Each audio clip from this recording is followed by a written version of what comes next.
Belum. Nah, Jim. Assalamualaikum warahmatullahi wabarakatuh.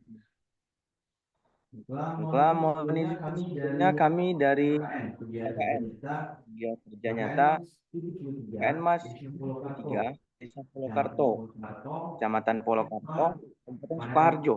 Pada kali ini akan membawakan dan menyampaikan terkait penjelasan artikel yang sudah dimasukin poin-poinnya ke dalam kali ini, yaitu terkait penyuluhan masyarakat hidup sehat, X Gerakan Makan Ubi atau yang disingkat dengan gemuk. Oke, baiklah, slide selanjutnya. Pada kali ini, kelompok KKN Mas 73 yang berlokasi di Desa Polokarto, Kabupaten Sukoharjo, yaitu terdiri dari 9 anggota, 3 orang cowok dan 6 orang cewek. Yang pertama, saya sendiri, Jenderal Arabi sebagai ketua dari Universitas Muhammadiyah Yogyakarta. Lalu yang kedua ada Zemima Cantika sebagai sekretaris satu dari Universitas Muhammadiyah Bangka Belitung.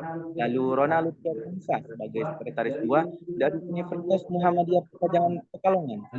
Lalu yang keempat Ersa Pratiwi sebagai bendahara dari Universitas Muhammadiyah Magelang. Lalu ada Nadifa Nur Alifah Zahra sebagai Humas satu dari Universitas Muhammadiyah Surakarta. Lalu ada Marcella Sinta Olita sebagai Humas 2 dari Universitas Ahmad Dahlan Yogyakarta.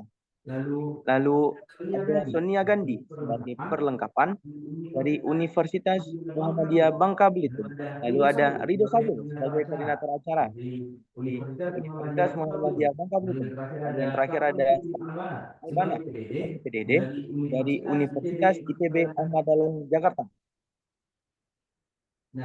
Nah, untuk materi terkait penyuluhan masyarakat sehat dan gemuk atau gerakan makan ubi akan disampaikan oleh saya sendiri dan juga oleh Saudara Rido Sabil. Dan selanjutnya saya silakan kepada Saudara Rido Sabil.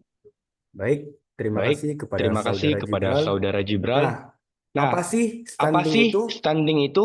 Stunting Stunting merupakan suatu keadaan yang menggambarkan status gizi anak yang kurang bersifat kronik pada masa pada masa pertumbuhan pertumbuhan dan perkembangan sejak awal kehidupan. Nah, keadaan Nah, ini keadaan ini dipresentasikan dipresentasikan dengan nilai Z, zero, zero, tinggi, skor tinggi, badan menurut badan menurut umur, kurang dari kurang standar dari 2 deviasi. standar deviasi. Berdasarkan standar Berdasarkan pertumbuhan standar pertumbuhan menurut WHO. Secara global, sekitar satu sekitar dari 1 empat balita dari 4 mengalami balita stunting. mengalami stunting. Berdasarkan data pada Berdasarkan data pada Badan Kesehatan Dunia, Indonesia merupakan Indonesia merupakan negara negara yang menempati urutan dengan kelima jumlah anak dengan yang jumlah mengalami anak yang mengalami kondisi stunting.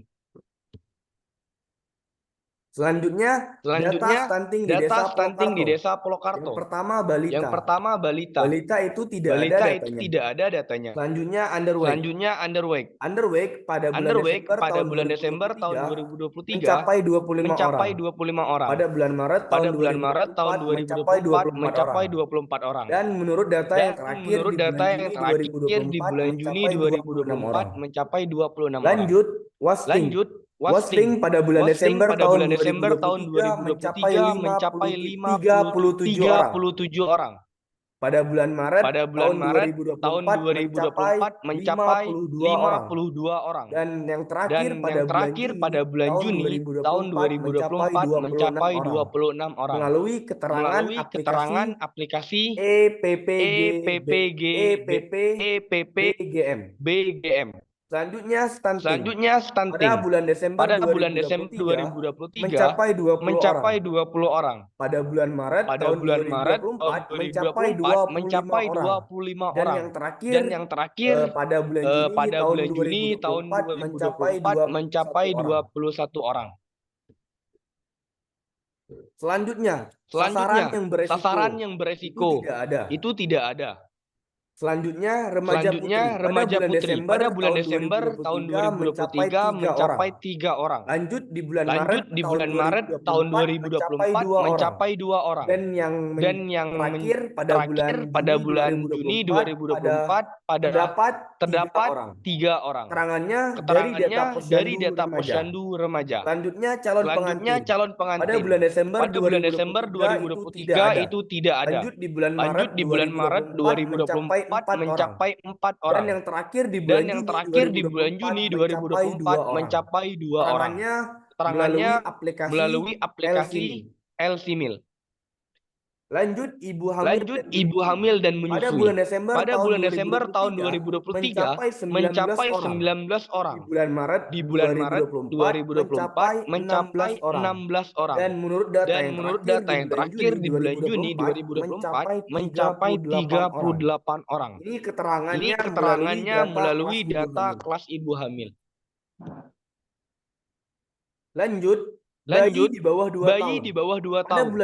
Pada bulan Desember 2024 mencapai 18 bayi. Pada bulan Maret 2024 mencapai 21 bayi. Dan menurut data yang terakhir di bulan Juni 2024 mencapai 19 bayi. Keterangannya melalui data Posyandu. Dan yang terakhir ada ibu hamil pasca persalinan. Di bulan Maret 2023 itu mencapai 1 orang. Di bulan Maret 2024 tidak ada sama sekali. Dan menurut data yang terakhir di bulan Juni 2024 tidak ada sama sekali. Keterangannya melalui aplikasi LSimil. Baik, saya lanjutkan. Saya alihkan kepada Saudara Jibral. Oke, baiklah. Terima kasih, Saudara Ridho. Sebelumnya, teman-teman dan semuanya, saya akan menjelaskan ulik lagi bahwa dari data-data di atas yang sudah disajikan tadi, maka acara penyuluhan itu kami memiliki beberapa target, yaitu yang pertama kepada bumil, lalu ada kepada ibu yang memiliki anak balita, terutama anak yang stunting, dan calon pengantin. Nah, calon pengantin ini kami tujukan yaitu kepada teman-teman Karang Taruna. Nah, demikianlah untuk terkait penyuluhan pada masyarakat hidup sehat itu. Nah, kepada masyarakat juga kami membawakan terkait materi stunting ini. Nah, kami menjelaskan terkait yang pertama nih, seperti penyebab stunting pada anak, yaitu yang pertama kurangnya asupan gizi selama hamil, lalu ada kebutuhan gizi pada anak yang tidak tercukupi, lalu kurangnya akses air bersih dan sanitasi. Seperti kami ketahui di sini juga di Desa Purwokarto ada beberapa dusun itu yang memang air sungai itu tercemar oleh pabrik konveksi baju gitu. Nah, itulah yang kami lakukan bahwa mengedukasi masyarakat bahwa agar tidak mencemari sungai tersebut. Walaupun setiap masyarakat di sini sudah memiliki air sumur yang sudah sangat bersih. Lalu yang terakhir adalah terbatasnya akses pelayanan kesehatan. Dan alhamdulillahnya di Desa Purwokarto untuk akses kesehatan itu sangatlah meningkat atau sangatlah tinggi. Namun kesadaran masyarakat terhadap bahayanya stunting atau kesadaran masyarakat di kalangan remaja itu masih sangat rendah. Nah, itulah yang kami lakukan bahwa kepada masyarakat di sini, terutama kepada calon pengantin dan kepada remaja-remaja untuk meningkatkan kesadaran mereka terkait pedulinya akan stunting. Lalu slide selanjutnya. Nah, pada penyuluhan masyarakat hidup sehat pun kami membagikan bahwa terkait cara mencegah stunting pada balita, yaitu yang pertama rutin memantau pertumbuhan perkembangan balita, memberikan makanan tambahan PMC untuk balita, melakukan stimulasi dini pada perkembangan anak, memberikan pelayanan dan pemerawatan kesehatan yang optimal untuk anak.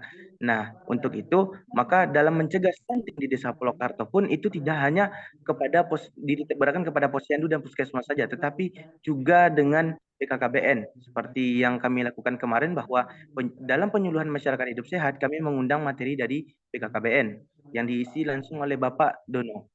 Lalu slide selanjutnya.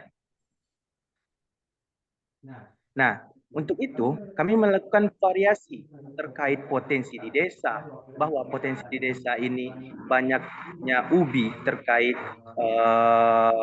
misalkan ada ubi singkong, terus ada ubi ungu, ubi kuning atau umbi-umbian yang lain, karena memang potensi di desa ini itu ubi sangatlah melimpah. Makanya kami membuat suatu agenda yaitu yang namanya gerakan makan ubi atau gemuk. Nah, ubi ini yang divariasikan dengan daging-dagingan, telur, susu, dan coklat dan lain sebagainya untuk sebagai penunjang. Mungkin saya selanjutnya. Nah, kandungan dari umbi-umbian sendiri menurut Muslimah pada tahun 2007, ubi jalar ungu dapat membantu mengatasi stunting karena kandungan zat gizinya selain sebagai sumber energi. Ubi jalar ungu juga mengandung syaraf, serat, vitamin, dan mineral serta antositonin yang menjaga daya tahan tubuh agar terhindar dari berbagai penyakit infeksi. Lalu, singkong sangat baik dimanfaatkan sebagai sumber pangan untuk pencegahan stunting karena diketahui nih, singkong itu mempunyai bermanfaat untuk kesehatan, yaitu yang pertama ada sumber energi, lalu mencegah terjadinya sembelit karena singkong, lalu kaya dengan serat juga dan mengandung untuk menstabilkan kadar gula darah dalam tubuh manusia karena seratnya tadilah yang memperlambat penyerapan gula tersebut. Nah, oleh karena itulah kami mengambil bahwa potensi desa sebenarnya besar untuk stunting itu karena desa sendiri mempunyai potensi ubi yang sangat melimpah. Nah, oleh karena itulah kami mengambil untuk ubi ini divariasikan bersama umbi ataupun umbi tersebut divariasikan dengan telur ataupun ayam seperti slide selanjutnya.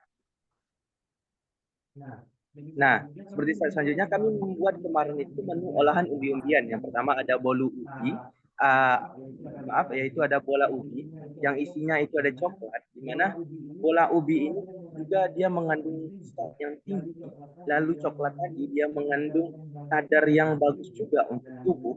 Dan oleh karena itu juga lah kami mengambil ubi ungu ini sebagai umbi-umbian untuk yang mencegah stunting itu pada akhirnya gitu. Lalu yang kedua ada combro yang diisi dengan ayam. Jadi combro ini bahan dasarnya ubi singkong. Nah, diisilah dengan ayam yang mana ayam tadi diolah lagi lalu dicampurkan beberapa bumbu di sana, juga dicampurkan juga ada tempe di dalamnya juga. Jadi ia kaya protein hewani dan kaya akan protein nabati. Untuk itu, dia sangat baik sekali untuk pertumbuhan anak-anak dan baik sekali untuk mencegah stunting. Lalu yang selanjutnya ada juga selanjutnya. Lalu ada juga makanan kayak nugget singkong, di mana nugget singkong ini kami membuat agar anak-anak ini tertarik nih terkait ubi, terutama ubi singkong. Kayak ubi ini dicampurkan dengan ayam, lalu dimasukkan bumbu-bumbu yang lainnya, sehingga nugget singkong ini nggak kerasa kayak makan ubi, tetapi dia kerasa kayak makan daging. Nah, namun demikian, nugget singkong itu kaya akan serat, kaya akan protein yang tinggi. Nah, untuk itulah kami mengelola nih potensi ubi dari 3 makanan ini, yang ia kaya akan serat, kaya akan protein nabati, kaya akan protein hewani. Oke, slide selanjutnya. Nah, mungkin itu yang kami lakukan di sini terkait penyuluhan masyarakat hidup sehat dan pembuatan makan ubi yang divariasikan dengan telur dan ayam. Jadi untuk masyarakat di sini kami nggak menunjukkan bahwa kesadaran stunting itu harus pada perempuan saja, tetapi kesadaran stunting itu harus kepada semua lini yang berada di masyarakat, baik itu dari kalangan perempuan, baik itu dari kalangan remaja, baik itu dari kalangan laki-laki, tidak mengenal usia. Nah, makanya kita meningkatkan kesadaran stunting tidak hanya berbicara terkait penyuluhan, tetapi kami sebagai KKN MAS 73 yang berlokasi di Desa Polokarto, kami memberikan kesadaran stunting dengan pengolahan potensi yang ada di desa, sehingga masyarakat desa itu memiliki keilmuan, memiliki daya untuk pengelolaan bagaimana pencegahan stunting ke depannya. Mudah-mudahan dengan apa yang kami usahakan di Desa Polokarto dapat membuahkan hasil dan bermanfaat bagi masyarakat di sini dalam mencegah stunting tersebut. Nah, mungkin demikian yang dapat kami sampaikan. Kurang lebihnya kami mohon maaf. Billahi fisabilillah haq fastabiqul khairat. Wassalamualaikum warahmatullahi wabarakatuh.